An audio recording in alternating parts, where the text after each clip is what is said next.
안녕하세요.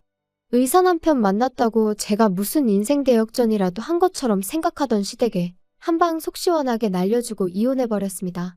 남편은 저보다 3살 연하예요. 제가 남편보다 나이가 많다는 사실부터 시댁에서 마음에 안 들어 했어요. 의사가 명예도 있고 돈도 잘 버는 직업이라는 건 인정합니다만 솔직히 저희 집이 그런 거 생각할 만큼 형편이 어려운 집이 아니거든요. 서울은 아니지만 저희 부모님이 경기도 쪽에 알짜배기 건물을 몇 개나 가지고 계세요. 저는 딱히 직업은 없지만 부모님 대신 건물 관리하고 하면서 부모님께 월급 받아 생활하고 있고요. 남편을 처음 만난 그날도 평소처럼 부모님 건물 중 하나에 들어온 임대문의 때문에 밖에서 일을 보고 있던 차였어요. 건물을 둘러보고 나오다가 발을 접질르는 바람에 급한 대로 근처에 있던 정형외과에 다녀오게 되었는데 때마침 그쪽이 남편이 일하고 있던 병원이었습니다. 제가 저희 집에 돈이 많다는 티를 낸 적도 없고 남편 또한 자기가 의사라고 잘난 척하거나 그러지 않았어요. 나이 차는 3살이나 났지만 저희는 서로가 서로에게 깊게 끌리게 되었죠. 처음에는 남편한테 저희 집이 여유롭다는 사실을 알리기가 싫어서 일부러 숨겼습니다. 그냥 이 근처에서 일하는 직장인이라고 말했어요. 어떻게 보면 거짓말을 한 건 아니죠. 제 할 일 다 하면서 부모님께 월급을 받고 있었고 첫 만남부터 우리 집 돈 많다고 티내거나 자랑할 이유도 없잖아요. 이런 제가 속물처럼 보일 수 있겠지만 이전에 연애하던 사람들 중에 사자 들어가는 전문직이 몇 명 있었는데 그때 당시 안 좋은 기억들이 너무 많아서 조심스러울 수밖에 없었습니다. 그중엔 저희 집에 돈이 많다는 걸 이용해 먹으려는 사람도 있었지만 반대로 돈 있는 티를 안 내면 그건 그거대로 자기가 세상에서 제일 잘난 놈인 줄 알고 제 머리 꼭대기 위에 올라가서 저를 지멋대로 좌지우지하려고 드는 인간도 있었거든요. 둘 중에 뭐가 더 기분이 나쁘냐고 물어보신다면 차라리 떼놓고 욕심부리는 전자보다 음흉하게 사람 무시하고 자기가 마치 저랑 존재부터가 다른 귀족인 척하는 후자였어요. 그런 경험들 때문에 그런지 남편이 저를 인간적으로 대해주는 사람인지 먼저 알고 싶었어요. 저희 집이 여유가 많다는 사실을 알게 된 뒤로 사람이 돌변한다면 그건 또 그때 가서 생각해볼 문제라고 생각했고요. 다행히 남편은 정말 저를 있는 그대로 좋아해주는 사람이었습니다. 남편도 벌이가 나쁜 편은 아니었다 보니 연애 자체는 여유가 넘치는 데이트였어요. 저 또한 일부러 집에 돈이 많다는 티를 낸 적은 없지만 데이트 비용을 내거나 할 때도 돈을 아끼는 편이 아니었거든요.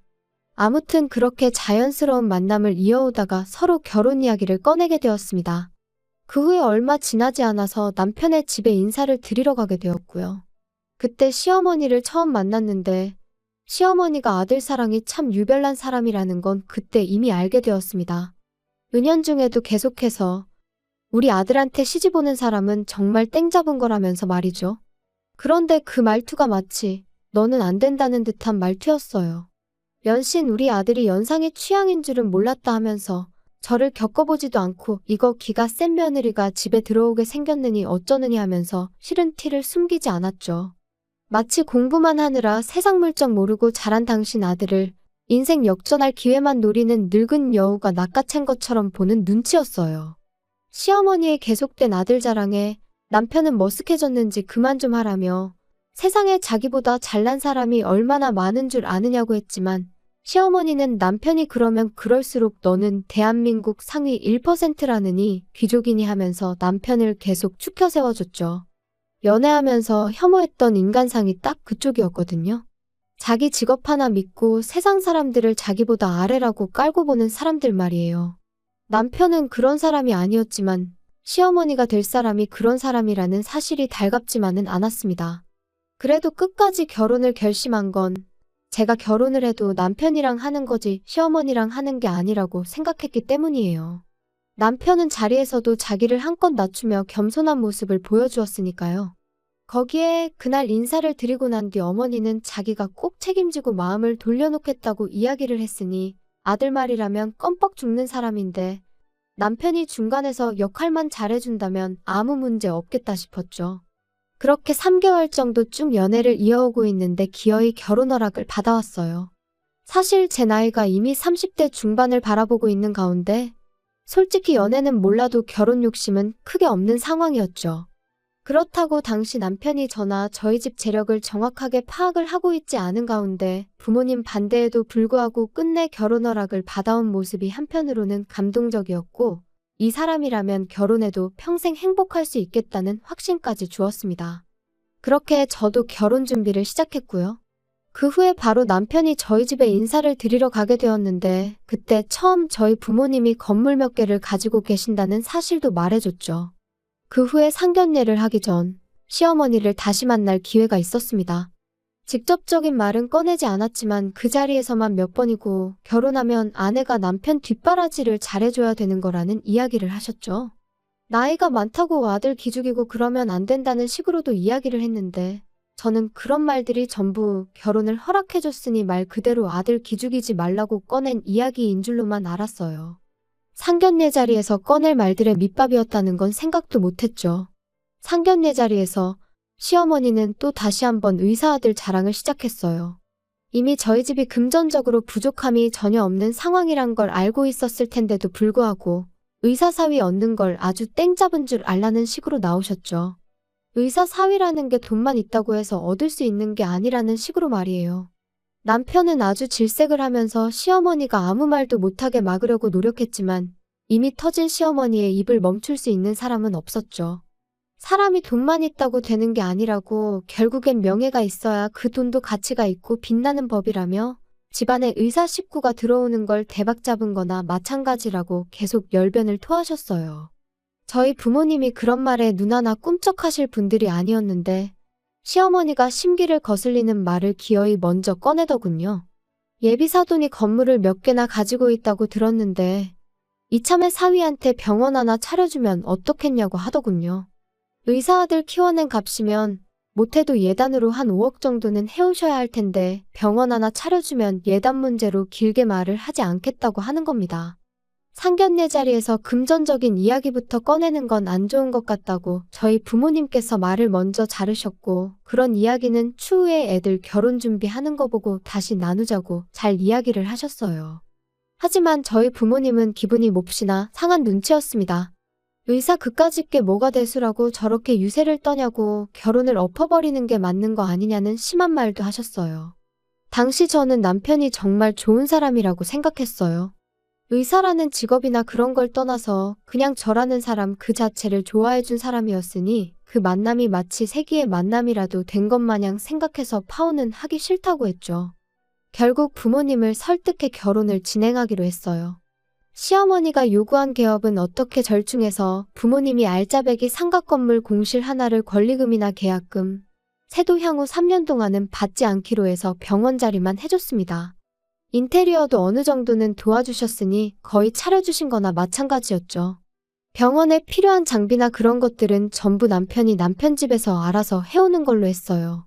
그도 그럴 게 그거 외에는 남편이 결혼 비용을 아무것도 할 필요가 없었거든요. 집에 자동차부터 혼수, 집에서 쓸 국그릇 하나까지 전부 다 저희 집에서 해가기로 했거든요. 들어간 돈만 따지고 보면 시댁 쪽도 병원에 들어갈 기자재들 사느라 지출이 컸겠지만 비교조차 할 수 없을 만큼 저희 집에서 큰 돈을 해간 거나 마찬가지였죠. 그러니 돈에 환장한 시어머니와도 아무런 문제 없이 그렇게 결혼을 진행하기로 이야기를 끝낼 수 있던 거였고요. 결혼하고 알게 된 건 병원 일이라는 게 제가 생각했던 것보다 많이 바쁘다는 거였어요. 월급 받고 일할 때랑은 또 다른 것 같더라고요. 의사가 돈을 잘 번다고는 하지만 쉽게 번다는 생각은 들지 않더라고요. 야간 진료에 주말에도 오전 진료까지 해야 하니 집에서 같이 쉴 시간도 많이 없었어요.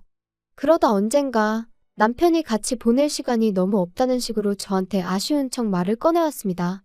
그러면서 자기가 했던 것처럼 월급 받고 일할 페이닥터 한 명을 구하고 싶다는 이야기를 또 꺼내왔어요.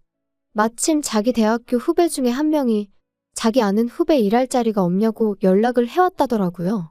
병원 운영은 당신이 하는 건데 당신이 알아서 하는 거지 왜 그걸 나한테 허락을 받느냐고. 하고 싶은 대로 하라고 했어요.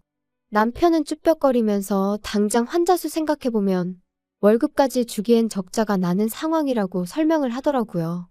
끈덕지게 물고 늘어지는 게 그래도 의사가 한 명 더 있으면 환자도 더 받을 수 있고 쉬는 날도 늘어나서 장기적으로 보면 분명히 이득이라고 설명을 하는데 계속 이야기 들어보니 당분간 적자가 나는 부분을 제 돈으로 메꿔달라고 부탁하는 것처럼 보였습니다.